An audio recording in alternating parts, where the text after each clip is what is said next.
following is a teaching message from Shore Community Church. For more information on Shore or our teaching resources, visit www.shore.org.nz.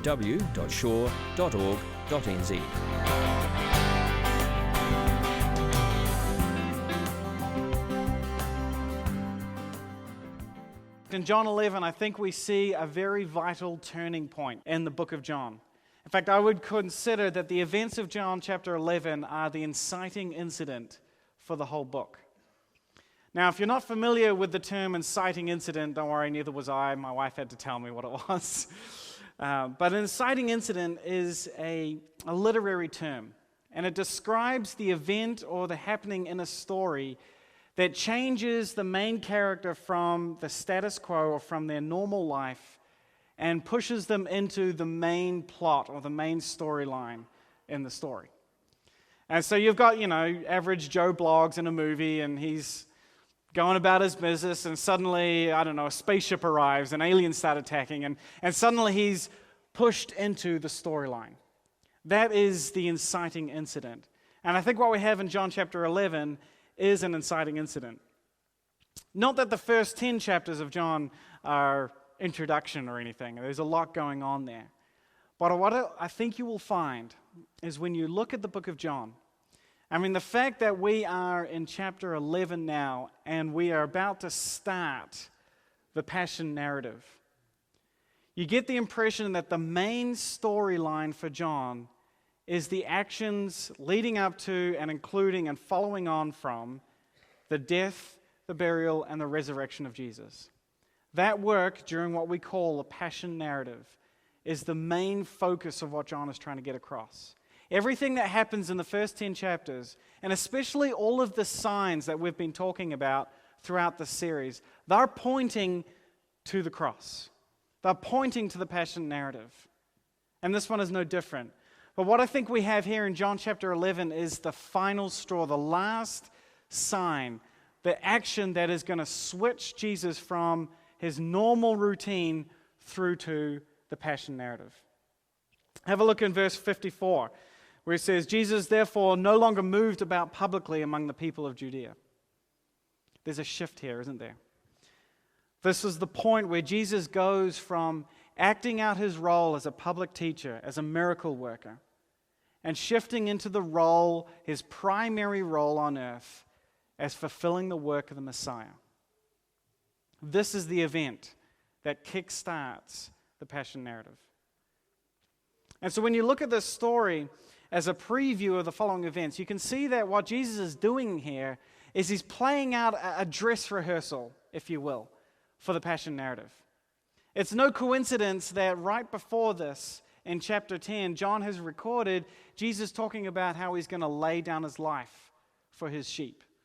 And then here in chapter 11, he raises someone from the dead. This is not coincidental. This is all very intentional. And not only do we get a preview of what is about to happen, but what's really cool about John chapter 11 is we get a preview of how all of the people involved, all of the characters involved in the story, how they are going to act, not just here in chapter 11, but throughout the Passion narrative as well. So we get a preview, a nice little snippet, a teaser, if you will, of what's going to happen in the rest of the book of John. So I want to try something a little different this morning.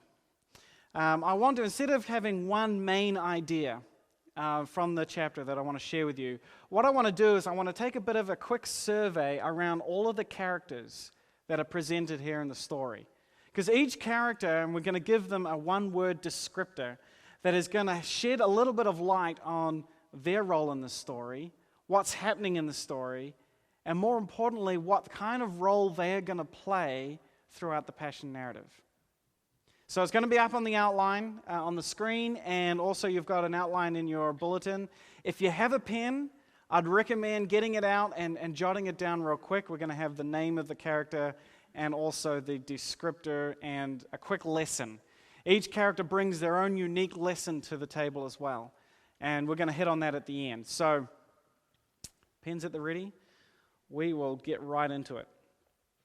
So the first character that we see in John chapter 11 are the disciples. And their word is hesitant. I feel a little bad for the disciples because they really get a bad rap in the Gospels, don't they? I mean, we really come down pretty hard on them for being pretty stupid. And I'm almost completely positive that if I was there and I was one of the disciples, I'd be completely lost as well. Okay, I'm not going to pick it up any quicker than anyone else. But when we read the Gospels and we look back, they really seem to miss the point a lot, don't they? I mean, they're just not on the same page. After all of the things Jesus has done up until this point, which has to include, I must say, at least 2 resurrections, okay? The disciples are still struggling to get on the same page as Jesus. They're still trying to figure out what it is that he's doing.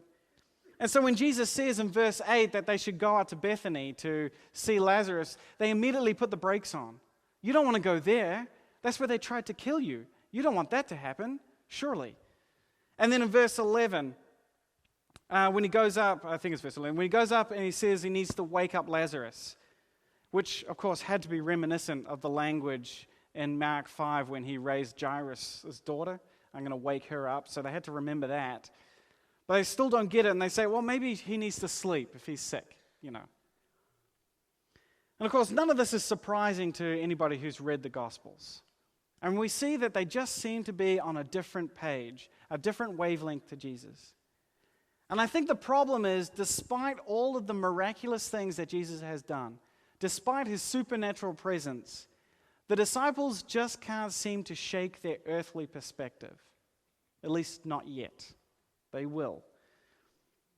And this is not going to change as the Passion narrative plays out either. As everything unfolds with Jesus going to the cross, they don't get what's happening here. They don't understand why he's doing what he does. They don't understand why everything seems to be pushing towards his death. They miss the bigger picture of what's going on because they're stuck in the physical world around them. And their lesson to us is one of example. We often resist or are hesitant to God's working in our lives because we cannot shake our earthly perspective. We get caught up in the everyday things in life, our jobs, our families, and all of these are good, and I'm not saying get rid of those things. But we miss, or we forget to look or are blinded to or something, but we miss the majestic, supernatural existence of God all around us. We just don't see it. And so then when God comes to us and says, I want you to get involved in something big, it's too scary. It's too foreign to us. And so we hesitate, just like the disciples did. All right, moving on. Number 2, the second character we see is Lazarus. And the word that we have for Lazarus is irrelevant. Poor guy. And this is nothing against the guy who, by all accounts, seems to be a top-notch guy. I mean, verse 5 says that Jesus loved Lazarus and his sisters, which seems to indicate that he had a personal friendship with them that he didn't necessarily have with everybody else. So by all accounts, he's a good dude. But despite his name in the title of the story, it has absolutely nothing to do with Lazarus. In fact, from Lazarus' perspective, this story kind of stinks. I mean, think about this. I mean, he dies, and finally he gets to meet the creator of the universe, the man who he has been worshiping his whole life, the God he has been worshiping his whole life. And now he's sitting on a tropical beach that he never knew existed, and he's chomping down KFC and pineapple lumps, and he is having the absolute time of his afterlife. And then God rocks up to him and says, Lazarus, buddy, bad news. I'm going to have to send you back. And so now he wakes up and he's in a dark tomb and he's covered in grave clothes, and, he gets to see his sisters again, and that's great, but now he has to keep on working and pay taxes, and it's just not quite the same. Jesus didn't go to raise Lazarus from the dead for Lazarus' sake. It has nothing to do with Lazarus. Now, the lesson to us is a similar sort of reality check. As important to God as we are, we often overemphasize our own importance in the story. Let me rephrase this in a different way with a question. do you think you are the most important character in your own story? Think about that. Number 3, the next group of characters are the Jews. And their word is polarized. And this is not going to surprise many. And it says in verse 18 that because Bethany is so close to Jerusalem, there's a lot of Jews come down from Jerusalem to help with funeral processions and to help comfort Mary and Martha. So they get to become spectators to this whole event. And again, I don't think this is accidental. In fact, the fact that John references them specifically as the Jews came down from Jerusalem is to draw attention to the fact that they are here. And that's intentional. Especially given the fact that in chapters 9 and 10, Jesus has been having all of these conversations with the Jews about signs and wonders and paying attention. And so here again, they get miracles and signs by Jesus on display for them. And once again, their reaction is one of being polarized. Have a look, verse 36 and 37. When Jesus starts crying, the Jews said, see how he loved them. But some of them said, well, could not he who opened the eyes of the blind stop this man from dying? Or check out verse 45. After the raising of Lazarus, therefore many of the Jews who had come to visit Mary and had seen what Jesus did believed in him. But some of them went to the Pharisees and told them what Jesus had done, and that's not to brag about it.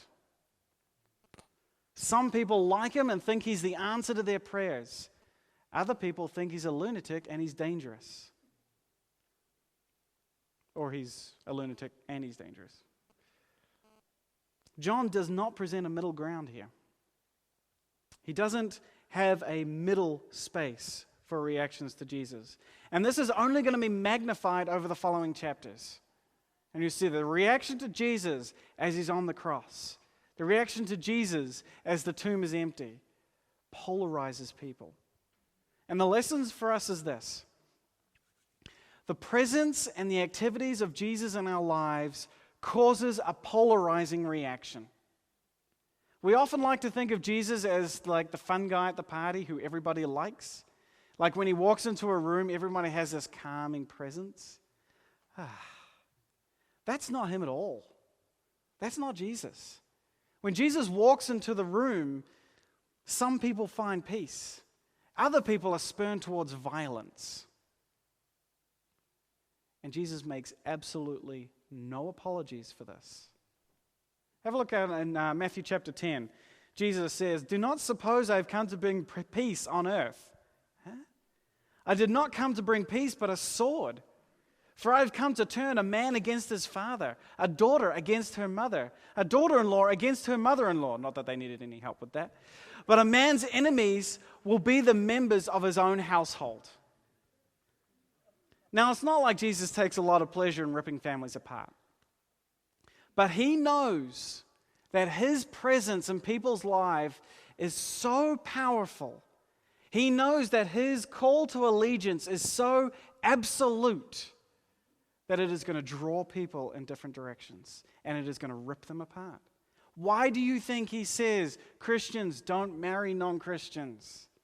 He's not being a killjoy. He knows what's going to happen. A true understanding of who Jesus is and what he is doing, true understanding will polarize us. So the question, of course, then is, which pole do we gravitate towards?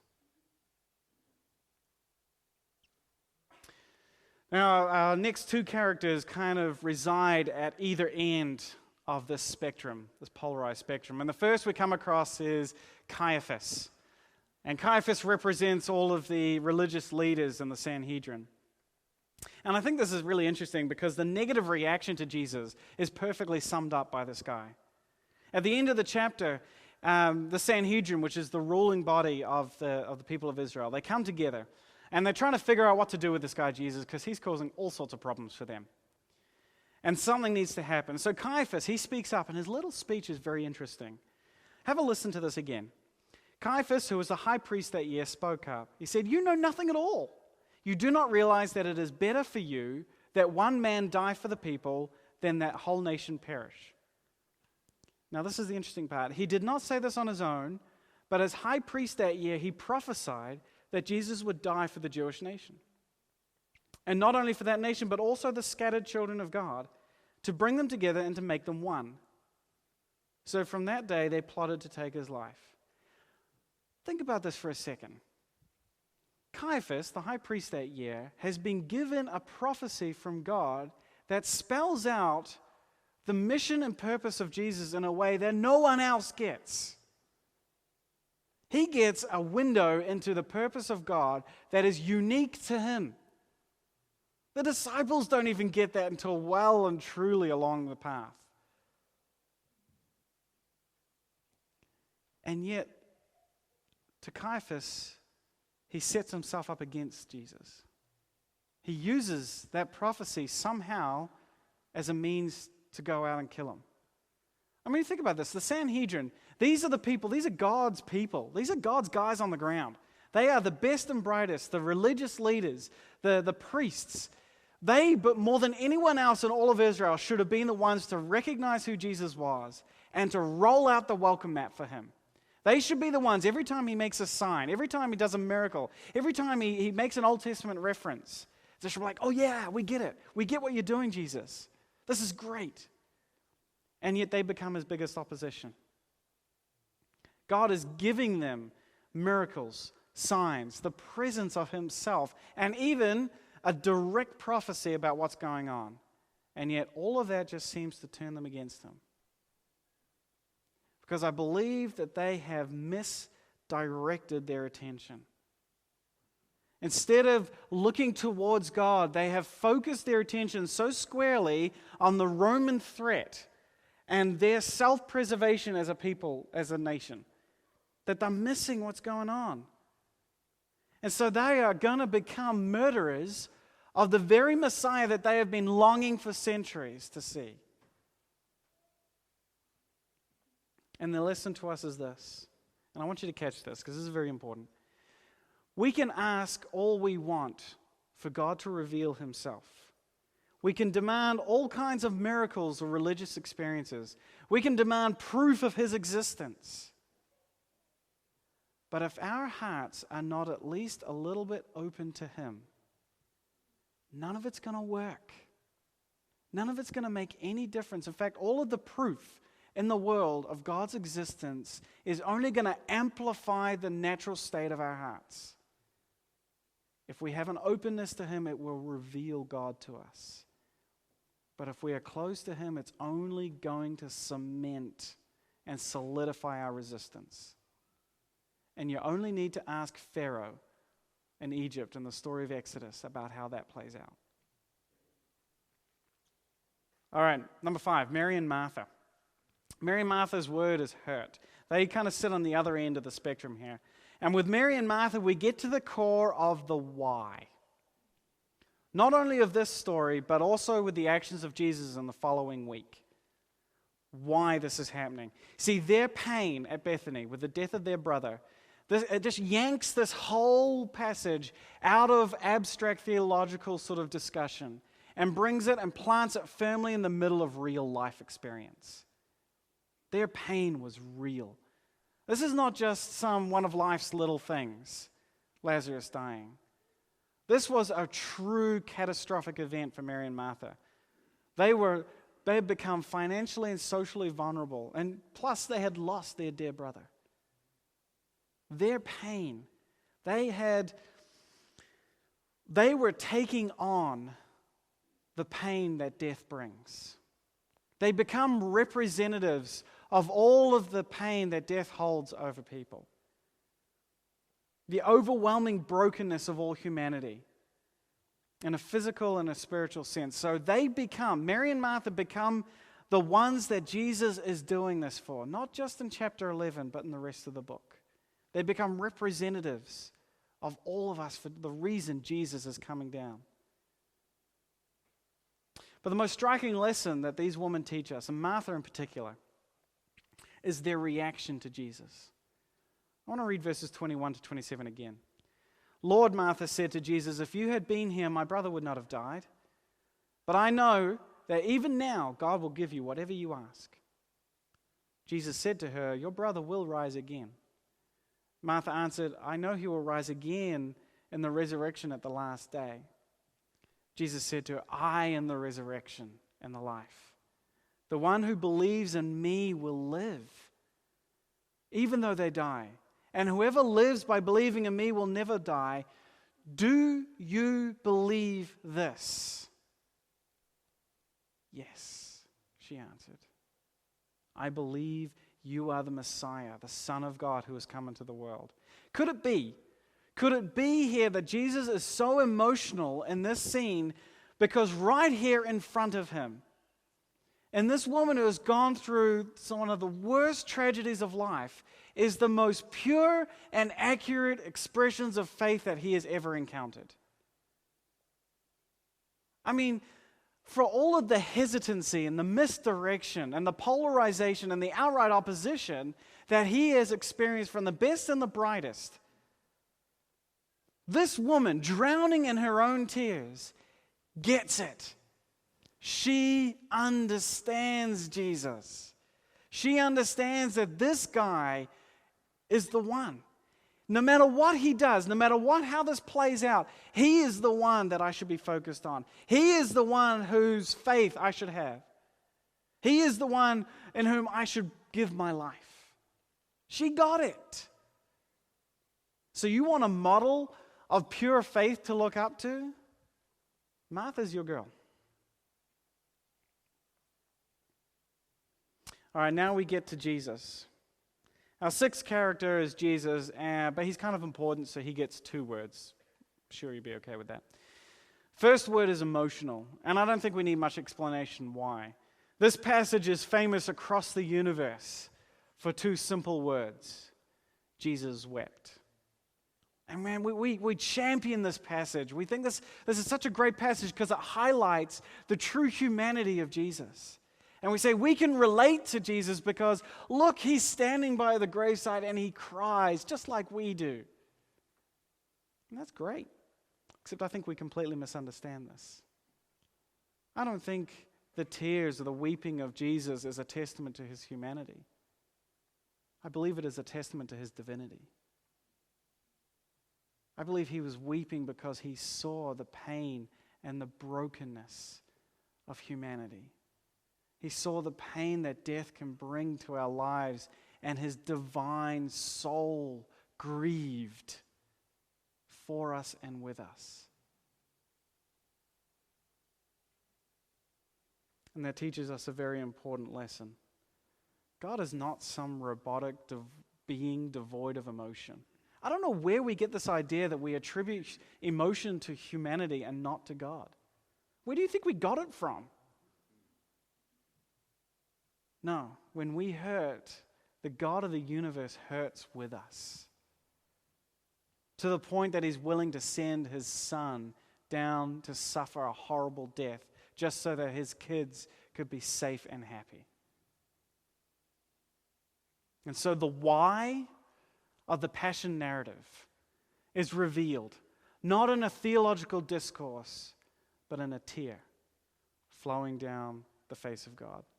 If that was a dove, that would have been way cooler. A little bit of timing on that one, please. Now, number 7, Jesus as intentional. And honestly, one of the things that stands out to me immediately in this passage is that there is absolutely nothing accidental happening here at all. Now, the people who witnessed Lazarus coming out of the tomb, they would have probably been a little shocked. But the readers of the Gospel of John should absolutely not be. Nor should the disciples, but we've already given them a hard time. We'll give them a break right now. We've already known right off the bat, verse 4, Jesus lays out his whole plan for this event. He gives a running narrative. He says, I'm going to raise him from the, he says, this is not going to end in death. And then in verse 11, he starts getting a little bit more detail. I'm going to wake him up. This is important because as the next events start playing out in the Passion narrative, the intentionality of Jesus does not wane, it intensifies. Everything that Jesus does Everything he says is resolutely pointing him towards the cross. It is pushing him there. He is pushing himself there. So don't anyone think that Jesus did not know that he was going to be killed. If anyone thinks that Jesus is surprised by what's going on here, or that he doesn't fully understand his role, they're not reading John correctly, or at all. Everything Jesus does is intentional. He's not just some good teacher, just plying his trade, trying to be a good guy and go about his business. No, I believe he is intentionally pushing himself, prodding people to get him to the cross. And I think he is intentionally playing out chapter 11 as a dress rehearsal for this, to get people's attention. And I believe he is intentionally bringing this out as the inciting incident, to spur the people on, to bring the passion narrative about. So don't think in your seat, don't think there, sitting there, that Jesus is passive in anything that he does. He is active throughout history, and he is active in our lives. At every point along the way, Jesus is constantly reminding us that everything he does is to point us to him. So what is our lesson? Pay attention. Pay attention to what God is doing, because he's not just doing it for no reason. It is all pointing to a purpose, to the glory of God. All right, so we have here these 6 characters, these 7 words highlighting the events in chapter 11 and providing us with this fantastic preview of the way that the passion narrative, the story of Jesus' death and resurrection, is going to play out. And so here's what I want to do. Here's your little homework assignment. And hopefully you've had a chance to write some of these down. There are 7 different words, 7 different lessons that I've given you. And guess how many days of the week, guys? 7 different days of the week. So here's what I want you to do. Every day, I want you to read John chapter 11 from the perspective of each of these different characters. Put yourself in their shoes. Look at it through their eyes. Have a look at what they teach us and their experience. And if you're really game, have a read of the passion narrative as well from their perspective. And each day, let's learn a little bit more about how people reacted or what was going on and how we can live our lives stronger because of it. Let me pray. Lord, I just thank you so much for giving us this rich picture of what you were doing, not just with Lazarus, which was a fantastic story in and of itself, but the way that you are playing out your role on earth and showing us what you're about to do over the next 15 odd chapters of John, and giving us a preview of what you do in our lives. So help us to take on these lessons, these perspectives from the different characters. Help it to illuminate your word even stronger and to illuminate your work in our lives as well. We love you, and it's in your name we pray. Amen. This has been a teaching message from Shore Community Church.